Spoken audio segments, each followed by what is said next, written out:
没有肉的素馅小馅饼，怎么才能做到皮薄馅大、柔软筋道、凉了不硬，还不用下手揉面？素馅太散不抱团，怎么才能多装馅儿？来，3分钟视频教会您，新手小白也能一次成功。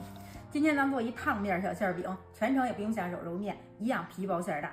来点盐，增加面的筋性。先用先开的水把一部分面烫了，它锁水保湿，吃着软和不硬。烫过的面有疙瘩都熟了，这样也没事啊。然后分次的加入凉水，不用下手啊，就用这铲子和了。最后面的软硬度就是这样的啊，特别软粘手。看现在的面特别粗糙，也没有筋性，一扯就断。现在这面特别粘，扣上盖子，先给它醒15分钟。手上沾凉水防粘。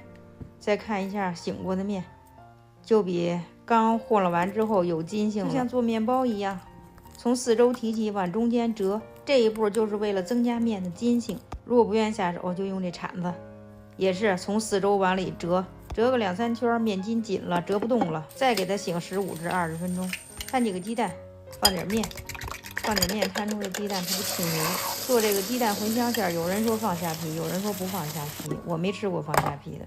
再看一下面的延展性，是不是比上一次更有筋性了？还是重复上一次的步骤，从四周往里折，折那么2-3圈，面筋紧了，折不动了，表面喷油，再给它醒半个小时，时间长点更好用。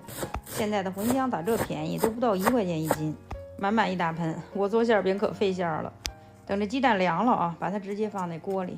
我做鸡蛋茴香的啊，啥调料都不放，只放点香油和盐，啥鸡精、味精、蚝油的都不放。盐做的时候再放，老早放它出汤。我还怕茴香贵呢，我说少买点，还放上点粉条，多撒点干面，因为这面太软。看一下醒好的面都能拉出薄膜了。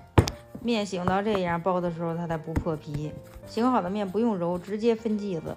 这剂子也不用揉，不管它光滑不光滑都不用揉，直接擀成一薄片儿。手指弯曲形成一个小碗状，装馅，2大勺，就像包包子那样的包。面硬或者没有那个延展性，这一步它就不听话，粘手，可以随时蘸点干粉，这样就好了。看这皮儿多薄，都能透着里边的馅儿。看看烙的时候只喷这一次油防粘。这锅是不锈钢的，不是带涂层的。如果您还包不进馅儿去，把这绝招教您：把面片放小碗上，周边要多出1公分。这样可以装好多馅儿，这个方法老粉们早就学到了。看看馅儿在碗里头，咱们随便捏，它这馅儿也不会跑出去的。有试过的吗？好用不？好了，这不就可以了吗？不用擀，直接上锅烙。好多粉丝问我这锅，我说一下啊，我用的这个是34公分，它是304不锈钢的，不是涂层的，可以烙饼，可以炒菜，可以涮，可以炖，有带蒸屉的，还可以蒸。像这样按一下侧边有回弹。看它侧边的面都已经变色了，透亮了都，这就是熟了。面皮特别薄，鸡蛋是熟的，茴香馅一招热气它就熟。吃馅多省事，还不用炒菜，1个小时吃上了。皮薄馅大，比肉的好吃。您学会了吗？